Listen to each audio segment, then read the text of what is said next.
dándote infinitas gracias, Señor, porque podemos decir que hasta el día de hoy tú nos has ayudado, que tu promesa, Señor, es fiel, tu palabra, Señor, es fiel.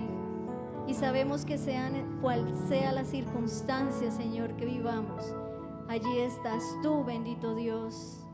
Gracias, Señor, que no nos soltemos jamás de tu mano, Señor, que no nos apartemos jamás de tu camino, Dios, porque tú eres bueno y tus sendas, Señor, son perfectas. A ti, Dios, sea toda alabanza y toda gloria, en el nombre del Señor Jesús. Amén y amén. Que el Señor les bendiga, hermanos. Este lindo tiempo de alabanza, amén, ¿cierto que sí? Y gracias por este grupo de alabanza que cada vez se enriquece más. Qué lindo, seguir viendo ahí buenos músicos, buenos cantantes, qué lindo. Gracias al Señor porque pone a quienes corresponden en el lugar donde Él los quiere usar. Amén, damos al Señor por eso. Bueno, voy a pedirles, hermanos, busquen en su Biblia, miren conmigo en la primera epístola a los tesalonicenses, primera a los tesalonicenses,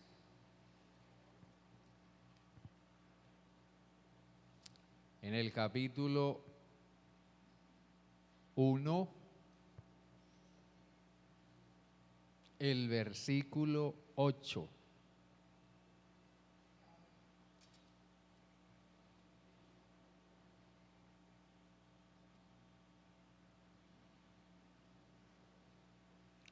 Capítulo 1 de primera a los tesalonicenses, el versículo 8. Dice, porque partiendo de vosotros ha sido divulgada la palabra del Señor, y no solo en Macedonia y Acaya, sino que también en todo lugar vuestra fe en Dios se ha extendido, de modo que nosotros no tenemos necesidad de hablar nada. Partiendo de vosotros ha sido divulgada la palabra. Amén. Dios bueno, aquí estamos, Padre, ante tu palabra, en este tiempo tan especial en el que te adoramos, te exaltamos.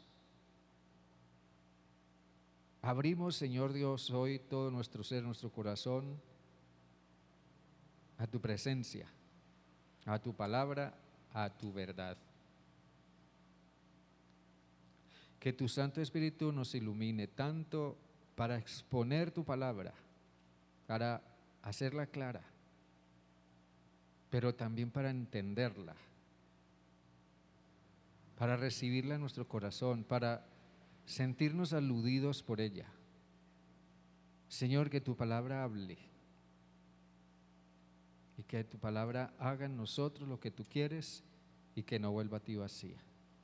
Padre, te lo ruego en el nombre de Jesús. Amén y amén.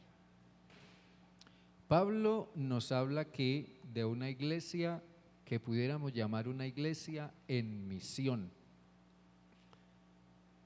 Pero nos habla también de una iglesia compuesta de personas, de vidas en misión. La Biblia nos habla mucho de vidas en misión a partir de un encuentro muy singular con Dios y con su palabra. Alguien en quien he estado pensando en estos días fue Josías, uno de los últimos reyes de Israel. Quizás usted ha leído acerca de Josías, pero déjenme decirle un poquito para que conozca acerca de él. Josías fue uno de los mejores reyes que Israel tuvo. Todos los demás, con excepción de otros dos, todos los demás fueron un desastre político, moral y religioso para Israel. Pero Josías hizo una reforma en un momento crítico del pueblo de Israel. Todo lo que era la vida social, la vida moral, la vida religiosa, todo estaba por el piso, estaba arruinado. Entonces Josías se vio motivado a hacer una reforma. 3 cosas sucedieron en la vida de Josías para que él llevara a cabo esa reforma. La primera fue el impacto que la palabra de Dios hizo en su propia vida. Esto correspondería a tener otro sermón después, pero la palabra de Dios hizo un impacto profundo en su vida cuando él leyó lo que la palabra de Dios dice y vio que lo que leyó en la palabra de Dios no compaginaba con la clase de vida que estaba viviendo el pueblo de Israel. Segundo, el discernimiento que la palabra de Dios le dio con respecto a la situación espiritual de Israel. Él vio la palabra de Dios, él la leyó, la palabra le llegó al corazón y él dijo, caramba, si esto es verdad, la forma como este pueblo está viviendo no está para nada bien. Algo no anda bien aquí. La palabra de Dios dice una cosa, la gente, la sociedad, el pueblo está viviendo otra cosa completamente diferente. Y en tercer lugar, Josías se sintió motivado, profundamente motivado, impulsado. No sé qué otra palabra usar al ver lo que la palabra de Dios le dijo, la realidad social, moral, espiritual en la que él vio que la gente estaba, y él se sintió motivado para actuar en consecuencia con eso. Por eso nosotros podríamos decir que Josías fue misionero a su propio pueblo y en su propio contexto en un momento crítico del pueblo de Israel. Josías dijo, esta gente necesita que se le lleve la palabra de Dios. La iglesia de Tesalónica, en la misma manera, era una iglesia ejemplar. Pablo dice que la iglesia de Tesalónica era una iglesia ejemplar. En el versículo 6, por ejemplo, dice, vosotros vinisteis a ser imitadores nuestros y del Señor, recibiendo la palabra en medio de gran tribulación, con el gozo que da el Espíritu Santo. De esta manera habéis llegado a ser ejemplo a todos los creyentes de Macedonia y de Acaya. La iglesia de Tesalónica era una iglesia ejemplar, tanto que Pablo la llevaba profundamente en su corazón y oraba continuamente por ella. Es evidente que esta iglesia marcó una pauta, marcó una diferencia para otras iglesias en una época en la que el paganismo, que era la adoración, la veneración de dioses falsos, con su consecuente expresión moral, el paganismo representaba un serio reto para el cristianismo, una seria amenaza para el cristianismo. Pero la pregunta que surge aquí es, ¿por qué era ejemplar la iglesia de Tesalónica? Una iglesia que existió tantos siglos atrás y de la cual hoy no queda rastro de su congregación, solo queda o solo existe la ciudad en la que existió alguna vez la iglesia de Tesalónica. Pero ¿por qué a través de la historia la iglesia de Tesalónica ha venido a ser un ejemplo para todo el ámbito cristiano? Primero, porque esta iglesia aprendió de sus maestros. Ellos prestaron atención a la voz de sus maestros. Por eso Pablo dice, ustedes vinieron a ser imitadores nuestros y del Señor, recibiendo la palabra. Segundo, ellos se convirtieron en un centro de extensión de la palabra. Ellos dijeron, bueno, si esto que nos está enseñando, nos están enseñando nuestros maestros, y esto está impactando nuestras propias vidas, nos está llegando al corazón, tenemos que organizarnos para que a partir de nosotros la palabra de Dios comience a ser divulgada. En el versículo 8 dice que partiendo de vosotros ha sido divulgada la palabra del Señor. Y una cosa más, la iglesia de Tesalónica sembró la fe en Cristo en otros lugares. Ellos se acordaron de Macedonia y de Acaya. Ellos dijeron, bueno, no podemos quedarnos con lo que nos ha bendecido a nosotros aquí hoy, con lo que ha impactado nuestras vidas. Tenemos que llevarlo también a donde vemos que en este momento es necesario. Ellos pensaron en la necesidad de otros. Y en cuarto lugar, ellos fueron una iglesia ejemplar porque eran un grupo de personas verdaderamente convertidas. En el versículo 9 dice, ellos mismos cuentan de nosotros cómo nos recibisteis y cómo os convertisteis de los ídolos a Dios para servir al Dios vivo y verdadero. la ciudad de Tesalónica, como ciudad griega, era una ciudad profundamente pagana e idólatra. Y nadie podía creer que gente de esa ciudad, en la que los cultos a los dioses paganos eran cultos inmorales, pudieran convertirse y llegar a ser personas diferentes, personas rectas, personas honestas, personas transformadas. ¿Qué nos enseña esto a nosotros hoy?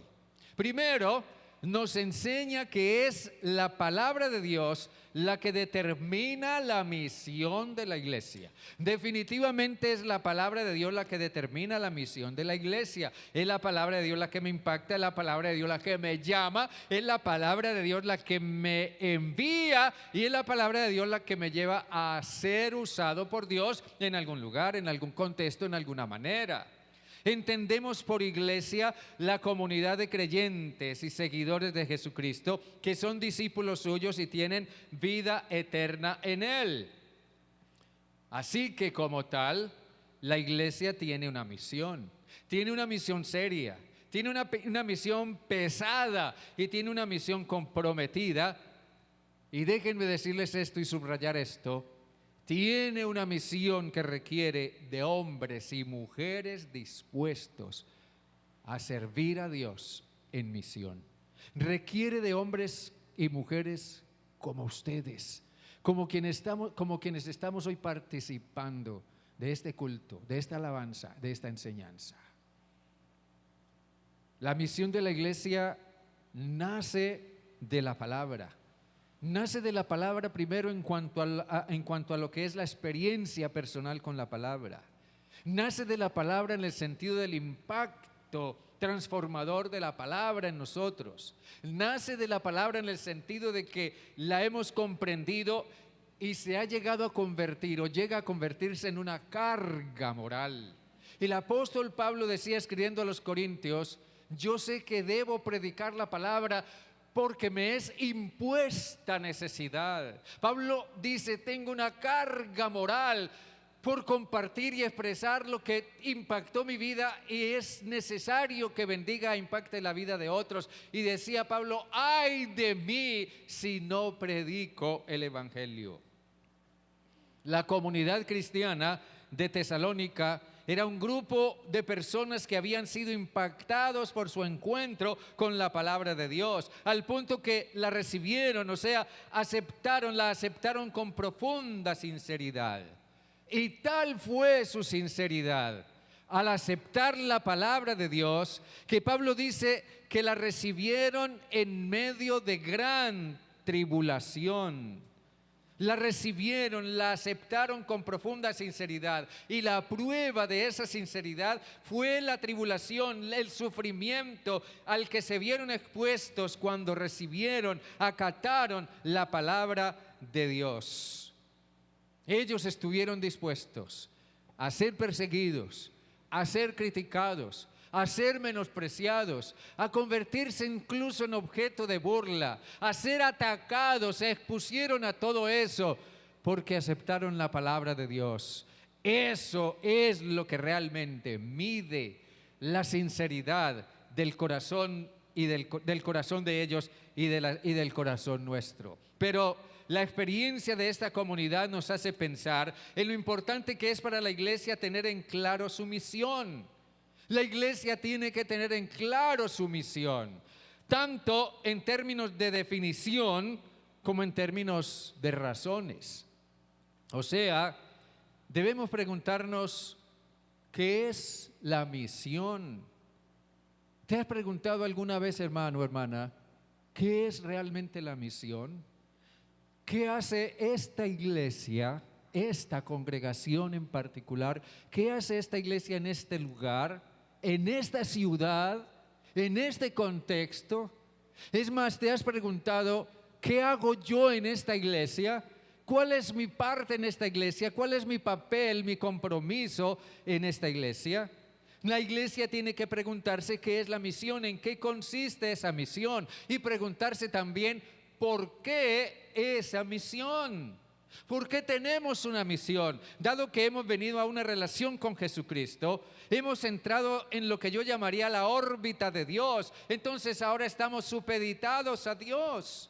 Por tanto, aquí comprendemos que el Dios vivo de la Biblia es un Dios que envía. Nosotros conocemos a Dios, lo descubrimos en la Biblia como un Dios que envía. Dios siempre está en función de enviar. Siempre está en función de enviar. Dios salva, Dios perdona, Dios redime, Dios nos da vida eterna, Dios nos llama a seguir a Jesús, pero también Dios envía. Dios le dijo un día a Abraham, el gran patriarca del Antiguo Testamento, Dios le dijo, te enviaré. Dios le dijo a Abraham un día, vete de tu tierra y de tu parentela. Dios le dijo, te enviaré a un mundo desconocido, pero te enviaré para que seas bendición. Dios le dijo también a Moisés un día, Dios le habló a Moisés y lo envió a liberar a su pueblo de la esclavitud, y después Dios envió a los profetas con el propósito de llamar a su pueblo al arrepentimiento. La predicación de los profetas enviados por Dios siempre fue: arrepiéntanse y vuélvanse a Dios, confiesen sus pecados a Dios y dejen que Dios los perdone y alinéense con el estilo de vida de Dios. Dios envió finalmente a Jesucristo. El escritor de la epístola a los Hebreos se refiere a Jesús como el apóstol de nuestra fe. Jesús es el enviado de Dios para promover en nosotros la fe. Y así como Jesús dijo, así como el Padre me envió, yo los envío a ustedes. Dios es un Dios que envía. No podemos olvidar que Dios nos bendice en muchas maneras, pero tenemos que tener presente que Dios también envía, porque Él tiene una misión y la ha hecho extensiva a quienes han puesto su fe en Jesucristo. Así que, fiel a ese espíritu, Jesús mismo envía y nos llama a nosotros, y Él está esperando quienes estamos dispuestos a responder, a quienes estamos dispuestos a escuchar su llamado, ese llamado que Él no pueda estarnos haciendo y esté diciéndonos: ven y te enviaré para que seas bendición. Así que el quehacer de Dios es el mismo de Cristo Jesús, y el quehacer de Cristo Jesús se convierte en el quehacer de la iglesia por amor a un mundo en necesidad. La misión de la iglesia se define en dos grandes declaraciones. Jesús dijo: id y haced discípulos. Id y haced discípulos. Vayan a las naciones, vayan a los diferentes estratos sociales, vayan a las diferentes zonas sociales, vayan donde quiera que sea, vayan a la gente, vayan donde está la gente, vayan y hagan discípulos. Ir simplemente significa: tome la iniciativa de hacer algo por llevarle el mensaje de Cristo que ha impactado su vida a otros. Y otra cosa que Jesús declaró fue: ama a Dios con todo tu ser y a tu prójimo como a ti mismo. Jamás podremos ir a ser discípulos si no amamos a nuestro prójimo así como nos amamos a nosotros. Y no podremos amar a nuestro prójimo si no amamos a Dios. Cuando esos mandatos de Jesús permean nuestro corazón, cuando esos mandatos de Jesús se abren paso al fin en nuestro corazón, en nuestra conciencia, en nuestro pensamiento, y rompen las barreras y derriban las justificaciones y las disculpas y la indiferencia y las evasivas, y eso de que yo siento que algo viene dirigido hacia mí, entonces me agacho para que pase por encima y le caiga a otro. O eso de que eso no tiene que ver conmigo. Yo pienso que si tú eres salvo, si eres salva, esto tiene que ver contigo y el llamado de Dios a ser enviado o enviada es también para ti. Cuando todo esto realmente entre en nuestro corazón, entonces tendremos claro que debo evangelizar a las personas más cercanas como también a las personas más lejanas a las que Dios puede enviarme. La palabra simplemente me envía, la palabra me llama y me envía. Y la pregunta que tengo que hacerme es: ¿qué voy a hacer con la palabra que me llama, que me encamina y que me envía? Esa es la decisión que yo tengo que tomar.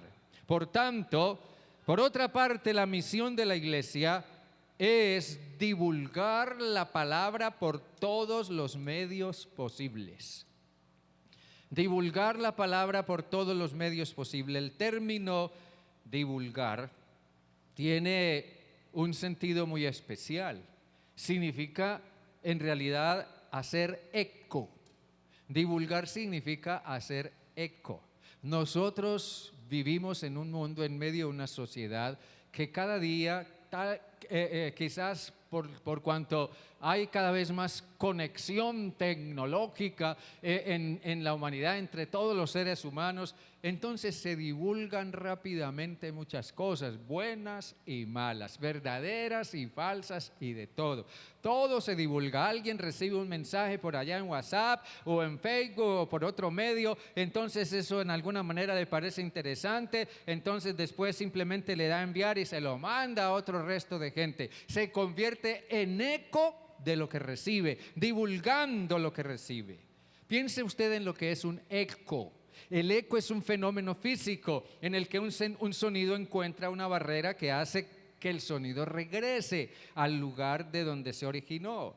Veamos lo que pasa aquí en lo que Pablo nos dice de la iglesia de Tesalónica. Esto es algo así como el jugador de fútbol que recibe el balón de pecho. A mí me gusta mucho el fútbol y me encanta ver lo que hacen los buenos jugadores de fútbol, la forma como manejan el balón y todas esas cosas que hacen. Y me encanta cuando un jugador recibe un balón de pecho y lo devuelve o le hace un pase acertado a otro jugador. Piense ustedes cómo recibir un balón de pecho. Nosotros recibimos el mensaje de Dios. Ese mensaje nos ha impactado, nos ha transformado. Pero nosotros podemos hacer con ese mensaje dos cosas: o nos lo guardamos para nosotros. Sería absurdo que un jugador de fútbol en una jugada clave del partido reciba el balón y se quede con él. La idea es que lo pase si esa es la jugada. Pero otra cosa que nosotros podemos hacer es devolver, hacernos eco de lo que recibimos. Pero en cierta forma nosotros nos convertimos a veces en una barrera dependiendo de si nos guardamos el mensaje para nosotros mismos o hacemos que rebote a fin de que sea escuchado por otros. En otras palabras, debiéramos ser cajas de resonancia. Debiéramos de ser buenos jugadores en el equipo de Dios. Debiéramos saber hacer eco del sonido que recibimos, que el sonido suene una vez más y otra vez y continúe sonando, partiendo de mí o partiendo de esta iglesia. En el fenómeno del eco, el sonido resuena de una manera natural y quien ha sido impactado por la palabra de Dios hará que ésta resuene de manera natural a través de su vida y de su testimonio. Nosotros podemos usar muchos medios. Por ejemplo, podemos usar medios externos como grupos pequeños. Cualquiera de nosotros puede organizar un grupo pequeño. Usted puede organizar un grupo pequeño con sus amigos, con sus conocidos, con sus familiares, con sus vecinos, con personas que estén accesibles y que tengan interés en escuchar de la palabra de Dios. A veces nos parece imposible, pero eso no es difícil. Usted puede formar un grupo pequeño o usted puede hacer evangelismo personal. Usted puede proponerse: voy a evangelizar a mi familia, voy a evangelizar a mis amigos o mis compañeros de trabajo, no sé. Usted puede proponerse hacer evangelismo personal, pero otra manera como el eco puede resonar a partir de usted es a través del testimonio de su propia vida. El apóstol Pablo dice que nosotros somos como cartas abiertas. Si somos cartas abiertas, leídas por todo el mundo. Créanme que la gente que no sigue a Jesús, la gente que no comparte su fe en Cristo, lo conoce a usted más de lo que usted se imagina. Lo observa a usted más de lo que usted piensa que lo observan. Y si no, haga algo malo y verá qué le pasa. Dé mal testimonio y se dará cuenta de cuánto la gente ha estado fijándose en usted. Use su propia vida. Esto se sobreentiende en la afirmación que Pablo hace: en todo lugar vuestra fe en Dios se ha extendido, le dice Pablo a los tesalonicenses. En estos creyentes la palabra de Dios resonaba como eco en su vida y en su testimonio. ¿Vamos bien hasta ahí, hermanos? Amén. Y déjenme decir una tercera cosa. Entonces es la palabra de Dios la que realmente transforma la vida de las personas. La palabra de Dios es lo único que transforma la vida de las personas. Qué pena decirlo, pero a usted no lo transformará, a nadie lo ha transformado jamás, ni la religión, ni un líder religioso, ni seguir a determinado líder religioso, ni las creencias que usted tenga, por más sinceras que sean. Nada de eso transforma a las personas. Lo que transforma es la palabra de Dios. Otra vida en misión que encuentro en el Antiguo Testamento es la vida de Isaías, el gran profeta de Israel, durante mediados de la época de los reyes de Israel. Cuando Isaías tuvo su profundo encuentro con Dios en el templo, su ser interior, su percepción de sí mismo y toda su vida fue dramáticamente impactada y transformada. Tanto que Isaías, ante esa visión de Dios, dijo: ay de mí, que soy muerto, porque he visto, mis ojos han visto a Dios. Y luego Isaías volvió sus ojos hacia su entorno y se dio cuenta que la gente era tan mala como él. Isaías dijo: ay de mí que soy muerto, porque siendo yo hombre de labios inmundos, han visto mis ojos. Y habitando en medio de pueblo que tiene labios inmundos, han visto mis ojos al Señor. Así que Isaías se dio cuenta de que la gente era tan mala como él, estaba tan perdida como él y necesitaba ser salvada como él lo fue. Y luego Isaías escuchó la voz del Señor que decía: muy bien, ahora ¿a quién enviaré y quién irá por nosotros? Y en ese sentido la respuesta de Isaías es memorable. De una manera espontánea él dijo: heme aquí, envíame a mí. Hermanos y hermanas, solo una vida transformada puede ser el instrumento que Dios usa para transformar otras vidas. Cuando Pablo viajó a través de estas regiones de las que él habla en esta epístola, se encontró con que ya había iglesias establecidas y la gente que formaba parte de esas iglesias afirmaba que ellos se habían impactado con la conversión de los tesalonicenses. Gente pagana, idólatra, inmoral, gente bien complicada, de modo que los demás se sorprendían, pero esta gente como es y como era, se convirtieron, ahora son diferentes, ahora siguen a Jesús. Pablo dice: ellos daban testimonio de eso, de que ellos se convirtieron también a Cristo por lo que vieron en los tesalonicenses. La conversión debió ser algo muy profundo, porque ellos habían podido comprobar que se habían apartado de los ídolos, se habían apartado de los cultos idolátricos y se habían apartado de la inmoralidad para servir al Dios vivo, y ahora tenían una verdadera esperanza. Hermanos, hermanas, entiéndame esto.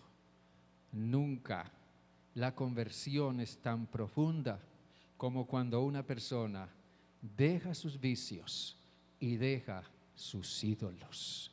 Cuando una persona deja sus falsas creencias y su falso estilo de vida. Pablo se encontró con que ya no necesitaba hablar nada, porque el testimonio de esos creyentes ya lo había dicho todo. Todo eso preparó el terreno para que la obra misionera se reafirmara. Esta era una iglesia misionera. La iglesia de Tesalónica era una iglesia misionera que hizo misión donde estaba, y la hizo por convicción y con lo que tuvo a la mano. Déjenme decir esto. Nosotros, gracias al Señor, hemos venido ya por varios años levantando una ofrenda para misiones, y el Señor nos ha permitido alcanzar las metas que nos hemos propuesto. Hasta hemos recibido felicitación y aplauso de la Asamblea de la Denominación Bautista Colombiana, y todo eso está muy bien, eso suena muy lindo, eso está bien, magnífico. Pero alguien a quien escuché hablar en estos días me hizo pensar cuando dijo: es bueno y necesario ofrendar, es bueno y necesario ofrendar, pero no se hace misión solamente ofrendando. Se hace misión, se hace la labor, o se hace misión mejor, cuando se hace la labor de sembrar la palabra en su contexto. Amén, hermanos. Es bueno ofrendar, ofrendemos, sigamos ofrendando, porque con esa ofrenda estamos bendiciendo a muchos sembradores, hombres y mujeres que están allá en el campo misionero. Pero también propongámonos nosotros, más allá de ofrendar, hacer la labor de sembrar la palabra en su contexto. Yo quiero dejar esta inquietud en su corazón. Primero, la iglesia necesita misioneros que enviar. La iglesia necesita hoy hombres y mujeres que estén dispuestos a ser sembradores de iglesias. Hombres que le digan al Señor: Señor, heme aquí, envíame a mí. Amén. Una persona que ha dejado sus vicios, que ha dejado sus ídolos, que ha dejado su manera equivocada de vivir por el impacto de la palabra de Dios para servir al Dios vivo y verdadero, es el sembrador idóneo, es el misionero idóneo. Segundo, Dios llama misioneros para enviar. Y esta iglesia no es la excepción. Demos gracias al Señor, porque en este momento tenemos dos lugares de misión. Tenemos una en Piedecuesta, y allá pues estamos al frente mi esposa y su siervo mientras tanto. Pero quizás más adelante vamos a necesitar un sembrador allá o un líder, no sé. Y tenemos una pareja de sembradores en Guatiguará. Allá están nuestro hermano Eugenio y su esposa Karen. Ahí comenzó el trabajo hace años el hermano Jesualdo Gutiérrez, quien ahora está en la presencia del Señor, pero él comenzó un trabajo de siembra allá. Después estuvo nuestro hermano Gustavo Peña. Ahora, por razones de trabajo y otras cosas, él está temporalmente ausente, pero ahí está Eugenio y Karen. Y Gustavo pronto va a volver. Tenemos en nuestra iglesia, de verdad, Dios ha levantado hombres y mujeres dispuestos a ser sembradores de iglesias. Amén, hermanos. Pero la tarea no termina ahí, porque seguimos viviendo en un contexto de necesidad en el que Dios quiere llamar y enviar hombres y mujeres dispuestos a ser sembradores de iglesias. Y finalmente, cada uno de nosotros debe dar una respuesta a Dios. Dios le preguntó a Isaías: ¿a quién enviaré? ¿Y quién irá por nosotros? ¿A quién enviaré y quién irá por nosotros? Hoy nos encontramos en pleno siglo XXI, y yo creo que la misma palabra que le habló a Josías, la misma palabra que le habló a Isaías, la misma palabra que le habló a los tesalonicenses, nos habla a nosotros hoy. Porque es el mismo Dios y la necesidad sigue siendo la misma. Amén, hermanos. Dios llama, Dios llama, Dios llama. Y tal vez te esté llamando a ti a ser un sembrador o sembradora de iglesias. Considéralo. Atiende a la voz de Dios. Trata de escuchar esa voz de Dios en tu corazón y deja que el Señor te use. Dile a Dios en algún momento: Señor, aquí estoy. Heme aquí. Envíame a mí. Amén, hermanos. Vamos a terminar haciendo algo muy especial esta mañana. No se mueva de su lugar, por favor, déjenme decirle esto. Nosotros tenemos hace tiempo un lugarcito allá atrás que se llama el Rincón Misionero. Allá hay un letrerito que dice Misión Integral.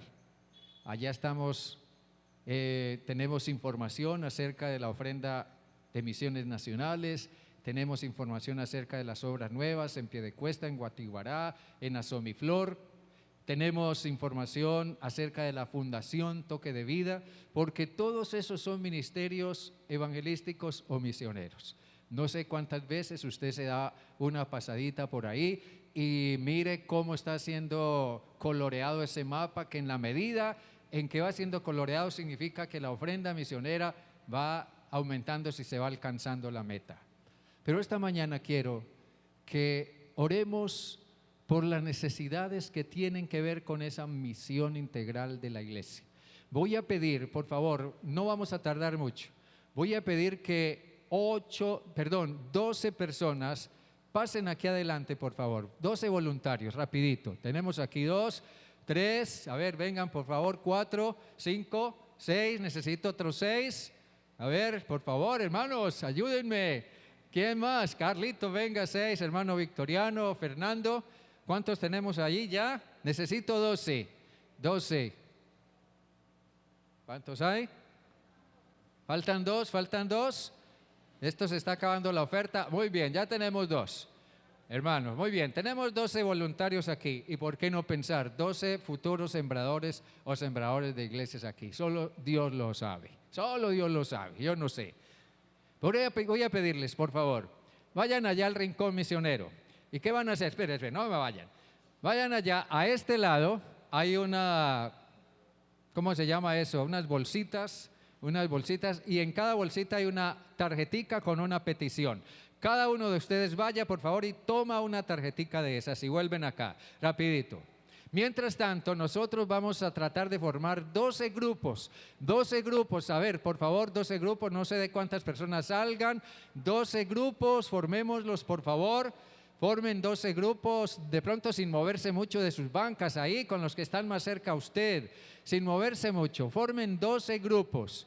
12 grupos. ¿Listo? Esa hermana, está bien, vengan acá. Entonces, hermana, busque uno de esos grupos, busque una hacia allá de ese grupo, ya le digo qué van a hacer. Usted también, Cristian, busque un grupo, tú también, busca un grupo. A ver, ¿ya están los 12 grupos? Muy allá hay uno, por acá hay otro, aquí hay otro. A ver, alcen la mano los grupos, por favor, son 12. Cada líder busque un grupo, por favor. Cada líder busque un grupo. Allá atrás hay otro. Wilson, allá atrás hay otro, la hermana Franci, allá atrás. Muy bien, cada líder busque un grupo. Hermanos, pónganse de pie, por favor, cada grupo. Pónganse de pie con su líder. Voy a pedirles que el líder lea en voz alta la petición que está escrita en esa tarjeta y van a orar delante del Señor por esa petición. Háganlo, por favor. Háganlo, por favor, en este momento.